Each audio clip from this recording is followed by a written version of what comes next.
ఎవరైనా అమ్మాయి ఒక పెళ్ళైన వ్యక్తితో రైట్ఫుల్ గా ఉండొచ్చు అని ఎంపీ హైకోర్టు రీసెంట్ గా చెప్పింది. అండ్ ఫస్ట్ వైఫ్ డివోర్స్ తీసుకోవడం తప్ప ఇంకేమీ చేయలేదు. ఆ హస్బెండ్ వేరే అమ్మాయితో పెళ్లి చేసుకున్నా కూడా మొదటి పెళ్ళే చెల్లుబాటు అవుతుంది. కాబట్టి వైఫ్ కావాలి అంటే ఆ భర్తతో ఉండొచ్చు. మొదటి వైఫ్ తన హస్బెండ్ పై డొమెస్టిక్ వైలెన్స్, మెయింటెనెన్స్ లేదా డౌరీ కేసెస్ లాంటి ఆబ్లిగేషన్స్ పెట్టవచ్చు. కొంతమంది భర్తలు ఒక అమ్మాయితో తనకు పెళ్లి అయిన విషయం మాత్రం చెప్తారు. తన భార్యతో గొడవలు అవుతున్నాయని, కేసు పెట్టాలి అనుకుంటున్నాను అని, లేదా వాళ్ళ మధ్యలో ఒక కోర్టు కేసు నడుస్తుందని చెప్తారు.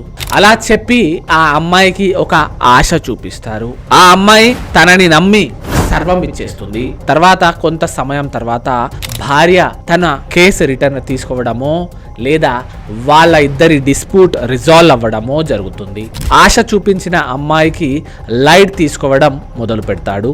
అప్పుడు ఆ అమ్మాయి మోసపోయాను అని బాధపడుతుంది. సేమ్ పెళ్లి అయిన అమ్మాయిలు కూడా ఎవరో థర్డ్ పర్సన్ కోసం కట్టుకున్న హస్బెండ్ను వదిలేస్తున్నారు. కాబట్టి జాగ్రత్తగా ఉండాలి. అందుకే పెళ్ళైన వాళ్ళతో సంబంధం అంత మంచిది కాదు.